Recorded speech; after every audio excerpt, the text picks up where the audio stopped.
সহবাসের পরে মেয়েদের জন্য ফরজ গোসল না করে ঘরের কাজকাম, রান্না বাড়া ইত্যাদি করা, বাচ্চাকে দুধ খাওয়ানো, এগুলো জায়েজ আছে নাকি না জায়েজ?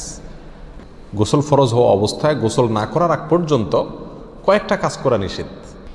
1, নামাজ পড়া নিষেধ। 2, তওয়াফ করা নিষেধ। 3, মসজিদে অবস্থান করা নিষেধ। 4, কোরআন স্পর্শ করা নিষেধ। 5, কোরআন পড়া নিষেধ।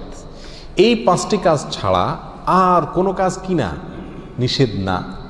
অতএব সহবাসের পরে কোনো মেয়ে, কোনো মহিলা তিনি যদি গোসল না করে, ফরজ গোসল না করে তিনি যদি কি করেন, গৃহস্থলীর কাজকাম করেন, রান্না বাড়া করেন, অন্য কাজকাম করেন, বাচ্চাকে দুধ খাওয়ান, এগুলো এই 5টি নিষিদ্ধ কাজের আওতায় যেহেতু নাই, অতএব সেটা জায়েজ আছে।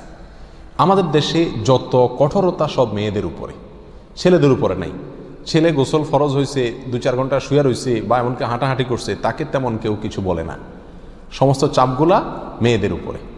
আর এই ফতোয়াগুলা মেয়েদের উপরে, ফতোয়াগুলা দেয়ও বেশিরভাগ মেয়েরাই।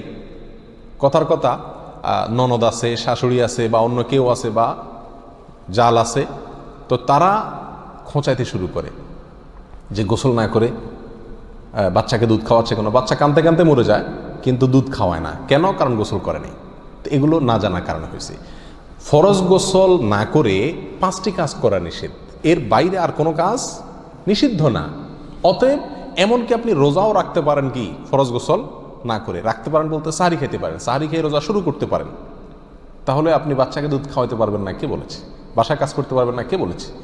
তবে হ্যাঁ, যদি আপনি ফরজ গোসল একটু দেরিতে করতে চান কোনো কারণে, তাহলে সেক্ষেত্রে অন্যান্য কাজকামের সুবিধার জন্য ওযু করে নেওয়া উত্তম। সহিহ মুসলিমের এক হাদিসে আসছে, নবী আলাইহিস সালাতু ওয়াস সালাম গোসল ফরজ হলে ওই অবস্থায় যদি কেউ ঘুমাইতে চায়, শুয়ে থাকতে চায় অথবা অন্য কোনো কাজ করতে চায়, তাহলে তাকে ওযু করে নেওয়ার পরামর্শ দিয়েছেন। অতএব ওযু করে নিয়ে এরপর অন্যান্য কাজ করা উত্তম। এর বাইরে ওযু ছাড়া যে সে কিছু করতে পারবে না, ব্যাপারটা এরকম না। একবার আবু হুরায়রা রাদিয়াল্লাহু তাআলা আনহু, তার সাথে নবী আলাইহিস সালাতু ওয়াস সালামের দেখা হয়েছে কোনো এক রাস্তায়, এই অবস্থায় যে তার গোসল ফরজ হয়েছিল। তো আবু হুরায়রা রাদিয়াল্লাহু তাআলা রাসূলুল্লাহ সাল্লাল্লাহু আলাইহি ওয়াসাল্লামকে দেখে এড়াইয়া চলে গেছেন, একরকম পালায়া চলে যাওয়ার মতো, যায় তাড়াতাড়ি করে গোসল টোসল করে তারপরে আসলেন। নবী আলাইহিস সালাতু ওয়াস সালাম জিজ্ঞাসা করলেন, আবু হুরায়রা তুমি কই গেছিলা, তোমার দেখলাম? বলে, ইয়া রাসূলুল্লাহ, আমার গোসল ফরজ হয়েছিল, তো আমি আপনার সঙ্গে বসবো, সময় দেব, ফরজ গোসল অবস্থায় আমার কাছে জিনিসটা অপছন্দ লাগলো, নাপাক অবস্থায় এভাবে থাক, আপনার সাথে সাক্ষাৎ করব। তখন নবী আলাইহিস সালাতু ওয়াস সালাম বলেছেন, সুবহানাল্লাহ, মোমেন আবার নাপাক হয় নাকি? অর্থাৎ এটা তো একেবারে তোমার পুরো বডি নাপাক হয়ে গেছে, টাচ করলে আমি নাপাক হয়ে যাবে, ব্যাপারটা তো এরকম না, তুমি এটাকে এত কঠিনভাবে নিয়েছো কেন? তাহলে এই সব হাদিসগুলোকে সামনে রাখলে মোটামুটি পরিষ্কার হয়ে যায়। আমাদের আয়েশা রাদিয়াল্লাহু তাআলা আনহা থেকে এক হাদিসে আসছে, তাকে জিজ্ঞাসা করা হয়েছিল যে নবী আলাইহিস সালাতু ওয়াস সালাম গোসল ফরজ হলে তিনি ঘুমোতেন কিনা, তিনি বলেছেন হ্যাঁ ঘুমাতেন। কোনো কোনো বর্ণনা আসছে ওযু করা ছাড়াও ঘুমাতেন। তাহলে বোঝা গেল ওযু করে নিয়ে ঘুমানো, ওযু করে নিয়ে কাজকাম করা উত্তম, কিন্তু আপনি যদি নাও করেন তাতে কি হবে না, কোনো গুনাহ এতে হবে না। আল্লাহু আ'লাম।